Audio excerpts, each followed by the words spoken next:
남한이 북한을 무너뜨리려는 흉심을 버리지 않았다며 대북전단 사태는 선전포고와 같다고 주장했습니다. 한반도의 평화를 유지하고 우발적 군사 충돌을 방지하기 위하여 남북 간의 모든 합의를 계속 준수해 나갈 것입니다. 한반도 평화와 번영을 위해서 계속해서 노력해 나갈 것입니다.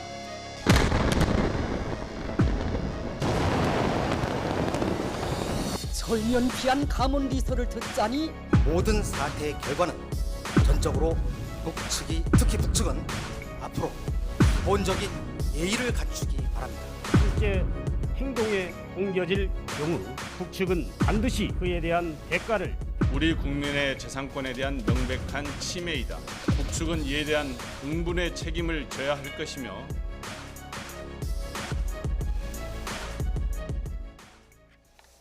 이제 더 이상 용인할 수 있는 선을 넘었다. 지금은 강력 대응이 필요하다는 게 청와대의 종합적인 판단입니다.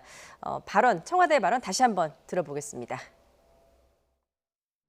북측이 김여정 제1부부장 담화에서 이러한 취지를 전혀 이해하지 못하고 매우 무례한 어조로 폄훼한 것은 몰상식한 행위입니다. 이는 그간 남북 정상 간 쌓아온 신뢰를 근본적으로 훼손하는 일이며 북측의 이러한 사리 분별 못하는 언행을 우리로서는 더 이상 감내하지 않을 것임을 분명히 경고합니다. 최근 북측의 일련의 언행은 북측에도 전혀 도움이 되지 않을 뿐만 아니라 이로 인해 발생하는 모든 사태의 결과는 전적으로 북측이 책임져야 할 것입니다. 특히 북측은 앞으로 기본적인 예의를 갖추기 바랍니다. 윤두한 청와대 국민소통수석의 발언 들어보셨습니다. 문재인 정부 들어서 가장 높은 수위의 강력한 경고 메시지로 보이는데 어떻게 보셨습니까? 우리는 또 그 가장 높은 수준이라고 하지만 절제된 언어를 쓰다 보니까 국민 여러분들 보시기엔 아직 속이 시원하지는 않을 거예요. 근데 좀 때 늦은 반응 같긴 하죠. 근데 그 전까지는 그 말폭탄이 왔을 때도 우리는 인내하고 절제를 했는데 그 공동연락사무소가 물리적으로 폭파되는 그 물리적 행동이 이제 나왔습니다. 그 단계 이후에는 이제 선을 넘었다 생각을 해서 청와대가 직접 반응을 이제 보이기 시작한 것 같고요. 아마 그 전에 좀 아쉬운 거는 그 전에도 좀 통일부가 조금 더 강한 어조로 북의 담화 등에 대해서 강력하게 좀 비판을 했으면, 그러니까 청와대가 일일이 다 그 말을 섞으면서 긴장을 고조시킬 수는 없습니다. 원래는. 그렇기 때문에 그 주무부처인 통일부가 그 전에도 좀 강력하게 대응을 했다라면은 조금 더 좀 상황의 그 전개가 좀 다르게 되지 않았을까라고 하는 이제 때늦은 뭐 이제 복귀 같은 것들도 좀 한번 해보게 되고요. 지금 아마 보면은 우리도 뭐 북한도 역할 분담하지만 우리도 역할 분담을 조금씩 시작을 한 것 같아요. 청와대가 이제 김여정의 담화에 대해서 이제 공식적으로 반응을 보이기 시작했고, 앞으로 이제 개성공단 문제나 금강산 같은 것들은 통일부가 아마 조금 마크를 하지 않을까 싶고요.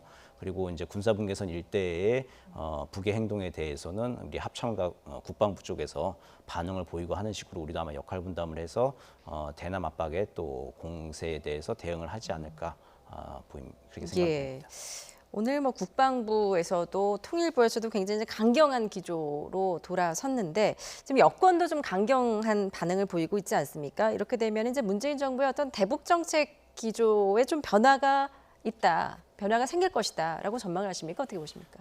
왜냐하면 지금 어느 수준이 어디까지 갔냐면은 그 개성의 그 남북 공동 연락사무소는 우리 대한민국 국민의 세금으로 지어진 거거든요. 170억 정도 들어갔는데 그걸 그냥 산산조각을 내버렸고, 그렇게 우리 대통령께서 북미 간에 이게 그 핵 합의가 진전이 안 되니까 평양에 가셔가지고 군사 합의서를 했는데 그걸 하나하나 지금 깨고 있거든요. 그리고 더 묵과할 수 없는 게 우리 국가의 대표자, 이거 최고 어른인데 우리 대통령을 정말 뭐 아주 막말로 그냥 비난을 하고, 근데 사실은 말도 안 되는 게 우리 국내에서 지금 우리 문재인 정부가 너무나 북한을 잘해준다라고 해서 지금 비난을 받고 있는데 그런 정부 여당을 수세에 몰아서 북한이 도대체 뭘 얻으려는 건지, 지금 북한으로서는 정말 대한민국의 국론을 그들은 아마 분열시키길 바랄 텐데 오히려 단합시키고, 북한을 좀 대화하고 협력하고 해야 된다는 사람들도 북한 이놈들 안 되겠다, 이번엔 좀 혼 좀 내줘야 된다, 이런 지경에까지 갔거든요. 예. 그러니까 그래서 제가 처음에 말씀드렸듯이 이게 남북 관계 자체를 단절하려고 하는 것이 아니라 너무나도 지금 북한 내부에서 정권 유지가 급급하니까 그냥 자기도 고립지책으로 남북 관계에서 치고 나와 본 거 아닌가 이렇게 예. 생각이 되는데 제가 북한 당국에 꼭 얘기하고 싶은 거는 설사 그렇더라도 한도 내에서 해야 된다는 거죠. 이 너무 지나가면은 돌이킬 수가 없어요. 저렇게 우리 국민의 세금으로 지은 건물을 파괴하고 그러면 앞으로 남북 경협하는데 우리 국민 세금 제대로 쓸 수가 있겠어요? 예. 그러니까 참 바보 같은 정권이다. 저는 이렇게 생각이 되고요. 그러나 이제 오늘 우리 정부가 청와대나 통일부나 국방부에서 나온 이런 원칙에 입각하면서도 점잖고 격의를 갖추면서도 명확한 우리의 단호한 대응 방침을 밝힌 건 상당히 잘한 것 같고요. 우리 국민의 세금이 저렇게 그냥 북한에 의해서 참혹하게 그냥 깨져버렸는데 거기에 대해서는 대한민국 정부는 당연히 우리 재산권 침해라고 강력히 항의해야 되고 항의는 하되 대화의 문은 열어놓는 그리고 도발할 땐 단호하게 응징하는 예. 그런 우리가 유연성을 가지면서도 원칙에 입각한 대북 정책을 해야 될 때가 왔다. 그래서 오늘 이제 우리 정부가 이렇게 바뀌는 것 같습니다. 예. 북한이 어떤 내부 체제 결속을 위한 좀 자구책을 위해서 이런 선택을 했다라고 이제 분석을 주셨는데 그러기에는 지금 너무 지나치게 그렇죠. 나가고 있다라는 좀 생각이 드는데요. 김현철 통일부 장관이 오늘 남북 관계에 책임을 지고 공식 사의를 표명했습니다. 이것도 직접 들어보시죠. 남북 관계 악화에 대해서 현재 상황을 예상할 수 있었던 시점이 저는 있었다고 생각합니다. 그런 부분들에 관련돼서 누군가는 책임을 져야 한다 그런 생각을 했습니다. 예, 오늘 남북 관계와 관련해서 굉장히 많은 뉴스들이 쏟아진 하루였습니다. 김현철 통일부 장관의 사의 표명도 그 가운데 하나인데요. 어떻게 보십니까? 좀 적절했다고 보십니까?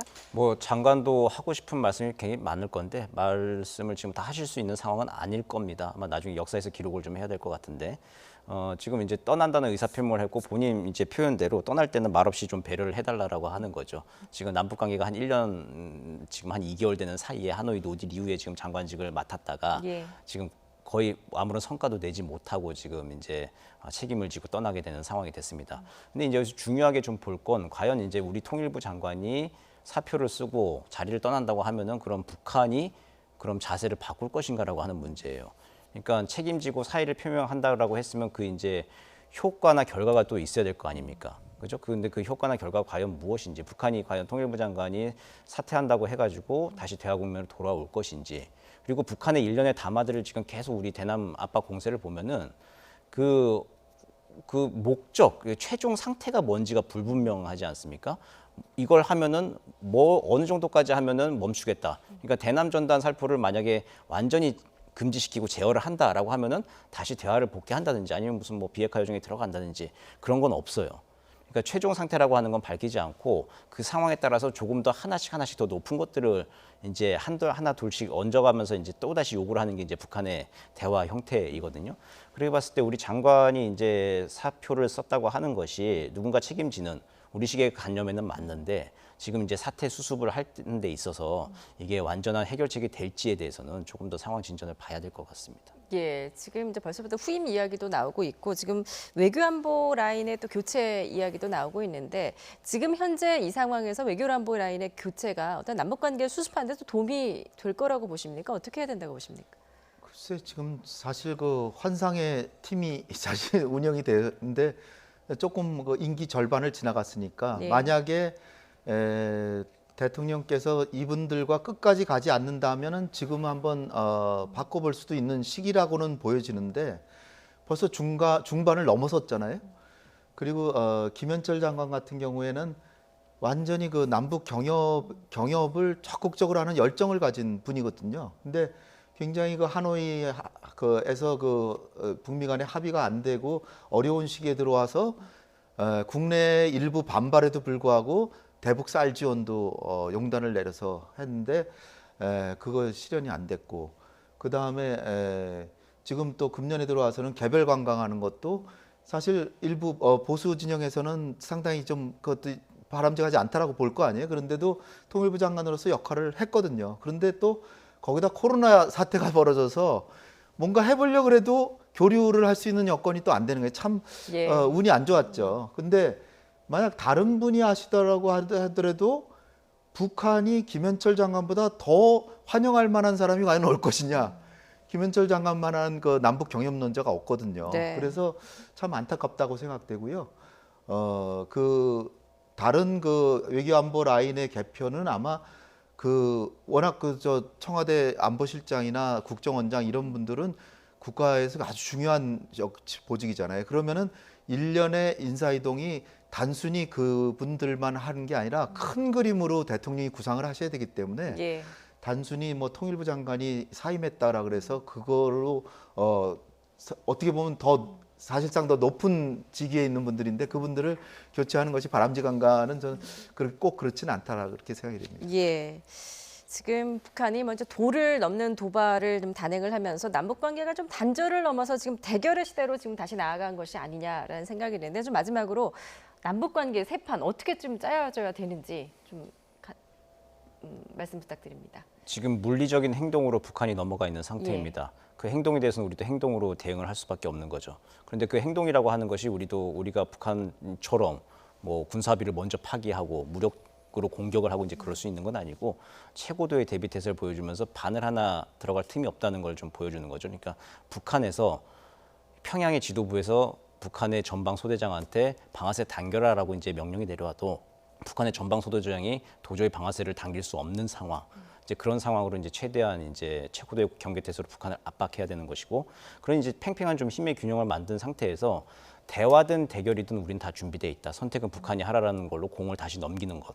지금 우리가 공을 자꾸 받고 있는 이 형국인데 대화든 대결이든 우리는 다 준비가 되어 있으니까 선택은 당신들이 하라. 책임은 당신들한테 있다라고 하는 걸 분명하고 단호하게 지금 얘기해야 될 것 같습니다. 예. 지금 무엇보다도 북한이 전단을 살포한다라고 하는데 설사 그렇더라도 우리 전단은 당분간은 좀 자제했으면 하는 바람입니다. 그거는 어떻게든 법을 제정하든 아니면 그분들이 자제를 하든 아니면 뭐 당국이 나서서 못하게 하든 우리가 먼저 도발할 필요는 없다. 우리는 명분을 확보하고 있어야 된다. 그래서 지금 당분간 전단 살포는 막고, 그리고 지금 우리가 대북 정책에 있어서 너무 미주알 고주알 미국하고 다 상의하는 것은 조금 좀 바꿔야 된다. 왜냐하면은 뭐 타미프를 줄래다가 그 싣고 가는 트럭은 안 된다라 그래서 못 주고 그런 상황이 벌어져서는 안 되고요. 예. 북한의 입장에서 볼 때 모든 것을 미국하고 한국이 상의한다면 한국과 상의할 이유가 없다. 따라서 우리가 독자적으로 할 수 있는 역량이 있다는 걸 보여줘야 되고요. 그 다음에 이제 더 상황이 악화되면 박근혜 정부 때 그 목함지뢰 사건 때 박근혜 정부가 나름대로 잘했던 것 같아요. 그때는 한미 공조를 확실히 해서 네. 전군 비상령 내리고 만약에 도발하면 가만두지 않겠다라는 걸 한미가 공조를 했고, 중국을 통해서도 북한이 못하도록 중국이 강력하게 북한의 행동을 억제했고요. 그래서 그 국내에서도 여론이 다 일치돼 가지고 이번엔 도저히 묵과할 수 없다. 이렇게 예. 하면 그들은 도발 못합니다. 따라서 과거 야당이 집권했을 때 했던 일이라도 잘했던 거는 우리가 그런 배우는 그런 정책을, 이를테면은 그 남북 간의 그 DMZ에다가 평화공원 만드는 거, 그 박근혜 정부 때도 했던 거 아니에요? 예. 그렇지만 아이디어가 좋으니까 문재인 대통령도 얘기하시듯이 우리가 단합해서 북한이 도발할 때는 진짜 민주주의가 훨씬 더 강하다는 것을 보여주는 그런 정부가 됐으면 좋겠습니다. 예. 북한에 좀 강경하고 좀 단호한 메시지를 보내야 한다라는 말씀까지 들었습니다. 홍현익 세종연구소 수석연구위원, 정대진 아주대 통일연구소 교수와 함께했습니다. 말씀 잘 들었습니다. 감사합니다.